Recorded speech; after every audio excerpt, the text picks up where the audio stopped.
My grandmother told me the world would end in a year.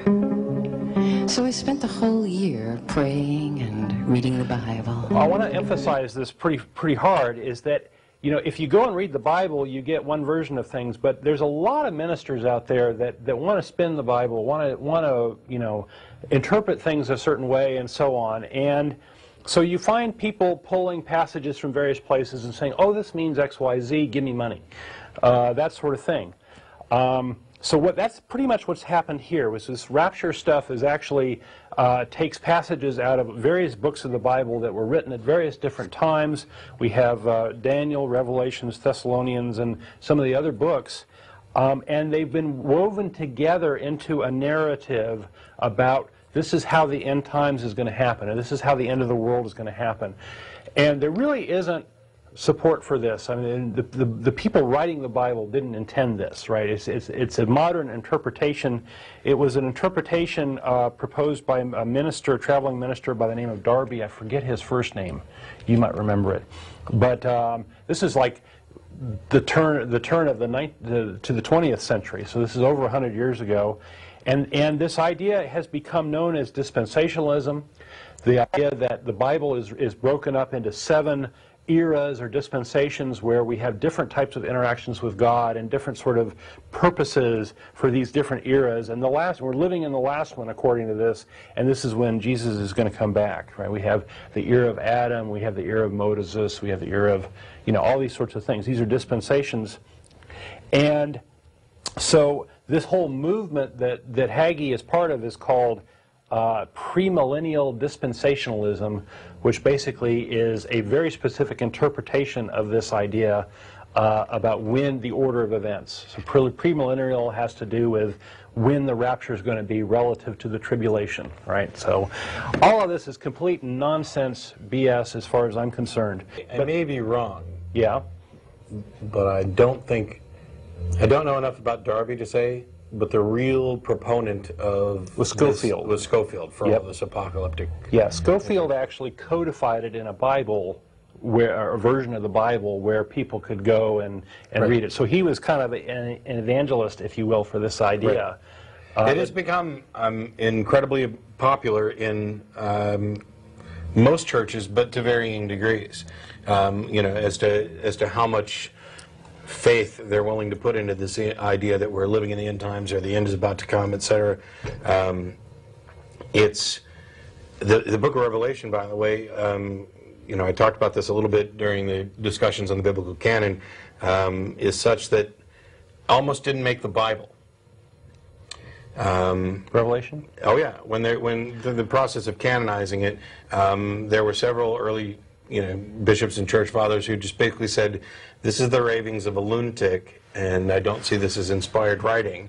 And, well, they were kind of overruled and kicked off the board, so to speak, with regard to how things were canonized. But we'll skip past that. But honestly, I mean, I've always been able to understand where Schofield and some of these others get their particular interpretation.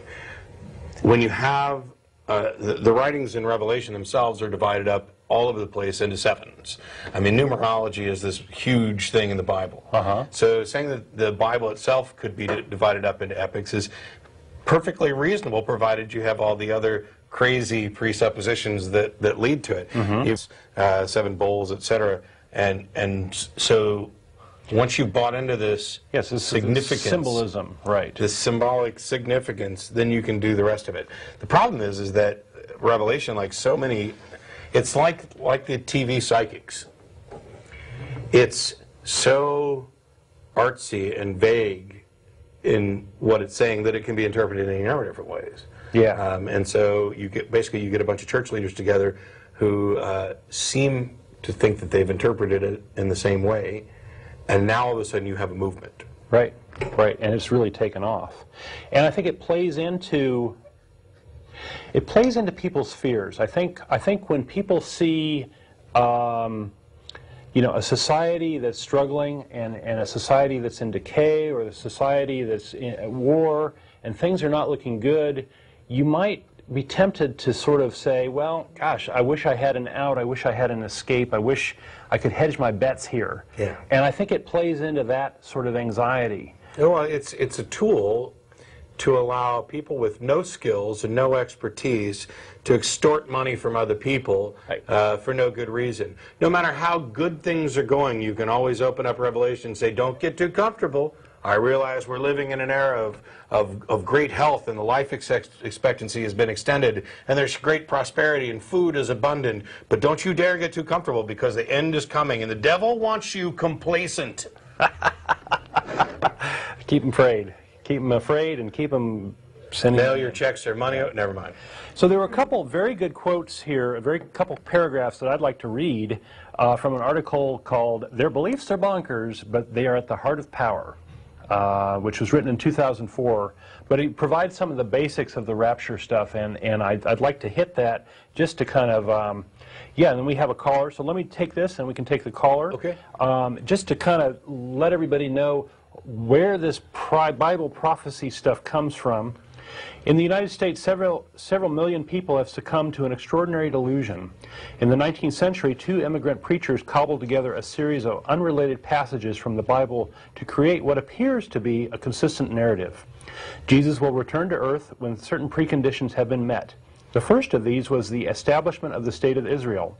The next involves Israel's occupation of the rest of the biblical lands, which includes most of the Middle East, and the rebuilding of the third temple at the site of the now occupied Dome of the Rock and the Al-Aqsa mosques, which would piss off the Islam. That's why we need to bomb Iran and everybody first, so that they're not around to be too upset. Yeah, when their shrines are Dome of the Rock, when their shrines, when they consider equally as holy, are torn down. Anyway, the legions of the Antichrist will then be deployed against Israel, and the war will lead to a final showdown in the Valley of Armageddon.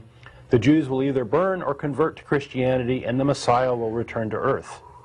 What makes this story so appealing to Christian fundamentalists is that before the battle begins, all true believers, i.e. those that believe what they believe, will be lifted out of their clothes and wafted up to heaven during an event called the Rapture. Right?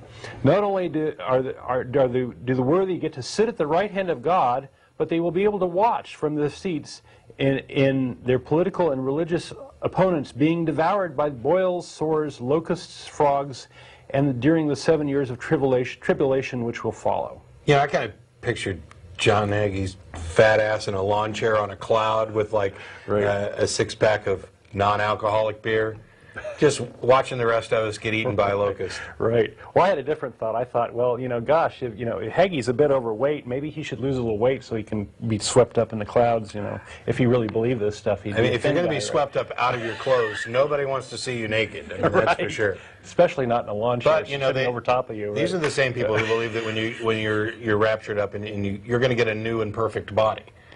Right, right. So this is pretty crazy. But that's kind of the gist of it, is this notion of a rapture, all these events, and there's a website, there's lots of websites dedicated to this, but there's one in particular that's just over the top. You go look at raptureready.com. That website is tracking on a daily basis various indices that they think are the signs of the apocalypse. So corruption in the government, or kids picking their nose, or whatever little index they come up with a total that's coming up for the day, and then they add it up, and this supposedly gives you a UV meter on when the rapture is going to come, and this thing has been going on for years. There's actually there's actually businesses out there that are supposed to deliver messages after the rapture happens, so you can pay them money to have a message delivered to your atheist uncle or your atheist son. Screw you, you were wrong. I don't know. It's laughable from my standpoint, but at a deeper level, it's very disconcerting, because these people believe this stuff. They're paying money. They're invested in it, and it's mind-boggling. I guarantee you, I promise, I will never. Well, I can't do that. For as long as I'm an atheist, if you'd like, you can send me your stuff along with money. And if you're ever raptured, I'll make sure it's distributed to whichever of your relatives weren't raptured, along with a personal message from you that explains how you knew ahead of time you were going to be raptured. I can take care of it, because I'm not going to be raptured. We both believe that. I mean, you believe it because I don't deserve to be, and I believe it because I think you're nuts. But I'm not going to be raptured, so I can watch out for you. Right. It's a hell of a business opportunity. Right. So you see bumper stickers that say, come the rapture, this car will be empty, or this car will be unmanned. And our response is, rapture is a world without religious nuts. Yep. Bye. The world would end in a year. So I spent the whole year praying and reading the Bible.